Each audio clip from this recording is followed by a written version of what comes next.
Hey there, it's Jimmie Herrod, and I'm hanging out with Rob on Front Row Live.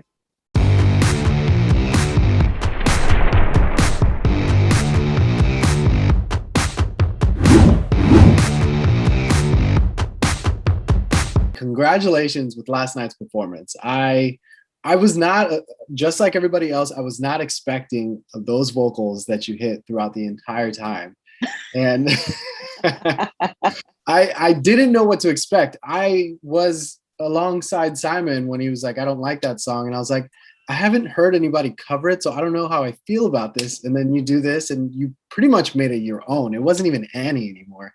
So, so talk to me about kind of recreating such a nostalgic, iconic kind of song like Annie, and basically making it your own. Well, first of all, thank you for the compliment and joining the club of people who don't like that song. No, yeah, I had been suggested about singing that song a couple of years ago from a band member. And I said, yeah, maybe, I don't know. And we sort of slowly were working on an arrangement of it. And as that sort of came to fruition, I like the idea more. I like what we were singing about, like, sort of the idea we wanted to make the lyrics feel about, which, hope, essentially, at the end of the day, I would say is the summation of all the lyrics is, being hopeful, optimism. So I think one big thing with the interpretation has been changing the mentality of the song in a more like adult way versus like a kid, singing it to you originally. I think that's part of the cringe for some people.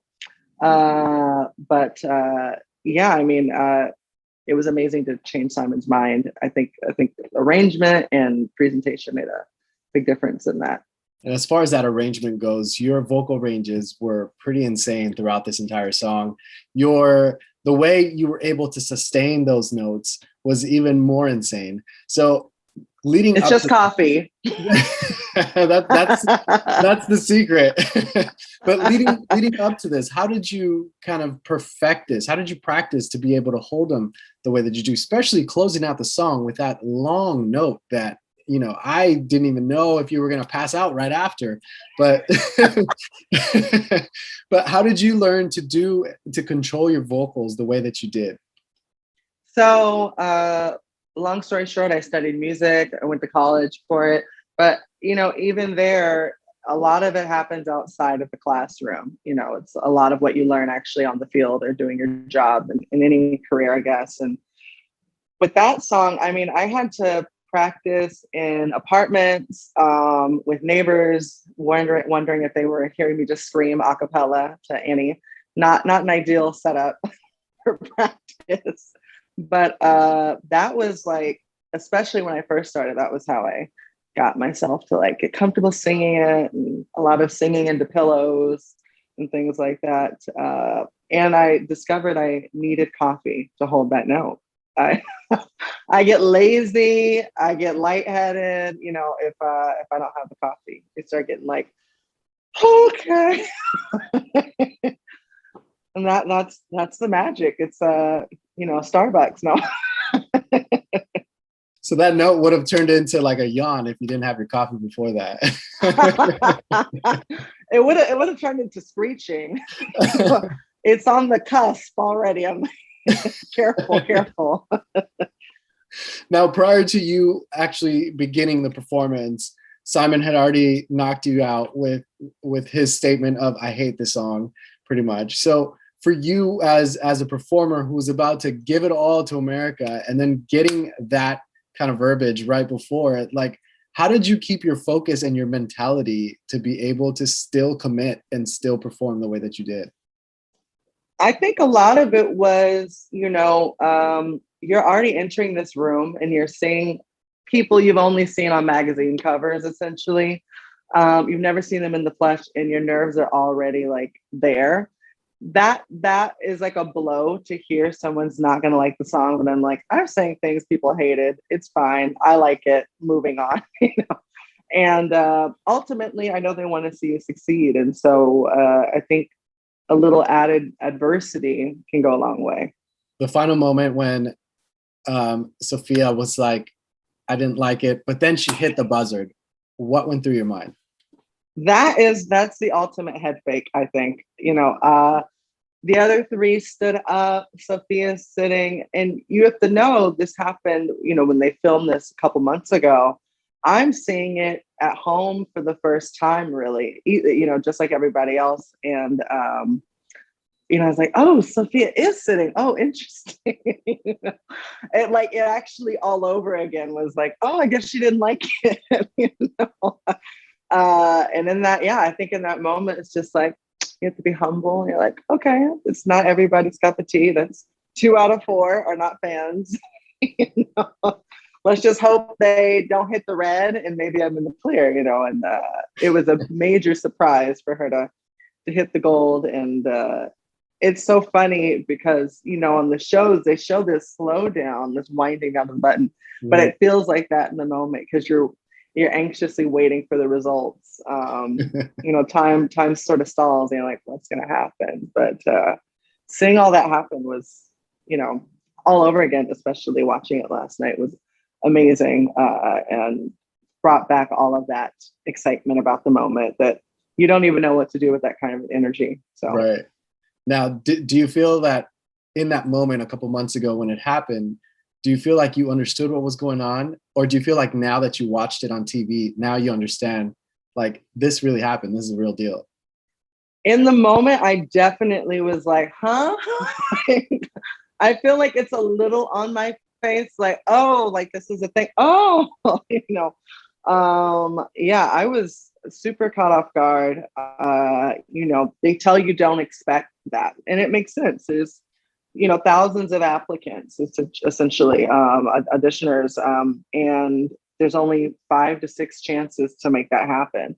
So I walk into every situation just wanting to do my best, but for that to actually fruition was like shocking, and I'm very grateful. So as far as this performance, what do you think was the biggest challenge for you, aside from needing that cup of coffee? But what do you think was the biggest challenge?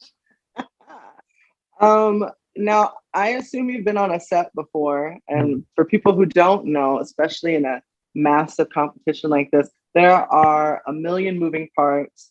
You got person A taking you to person C, taking you to person F. There's all these different places you need to be. And the process of actually waiting to actually perform can be its own exhaustion. There's a term people say, hurry up and wait, basically, be ready because it could happen any second, but it might happen in 3 hours.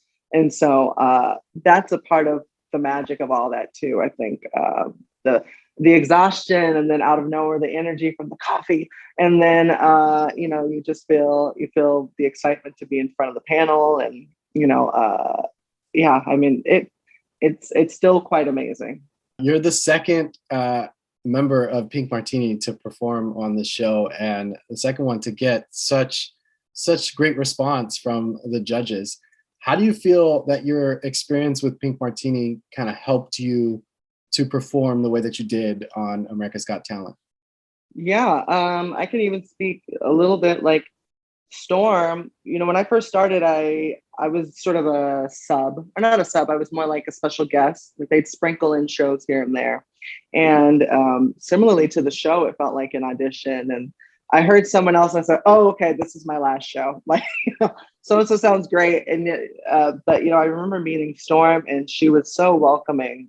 Everyone has been super welcoming in that band, but she always blows it out of the water. And even being around people that consistent makes you want to be more consistent and know yourself as a performer and as a person, what you need, how you need to prepare yourself for the day, all that sort of stuff. I mean, before a show, I don't want to eat because I don't want to get sleepy. That post food coma kind of thing. I don't want it.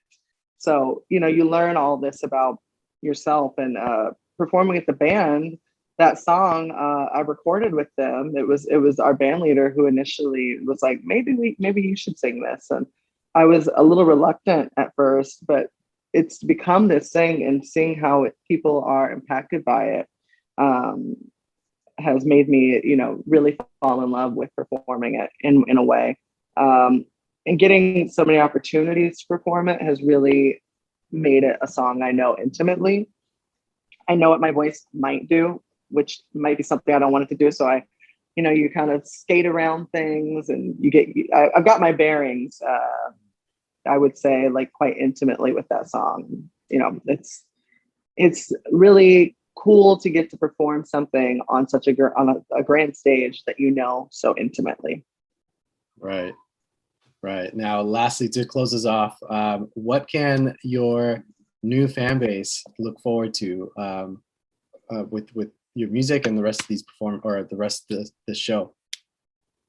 On the show, I'm going to continue to give my best. And the goal really is to raise the bar above tomorrow. So if you are already reeled in by that, wish me luck to top that. But that's that is the goal. That is the goal. Might have to sing it up a whole step or something.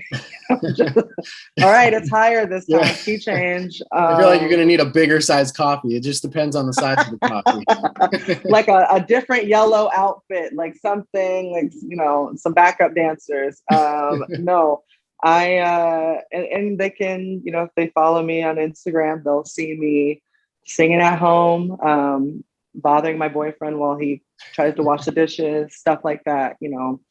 Keep it wholesome and fun. And yeah, and I think really this is an extremely generous platform to be given. And so they can expect that I will honor that and put on the best show I know how.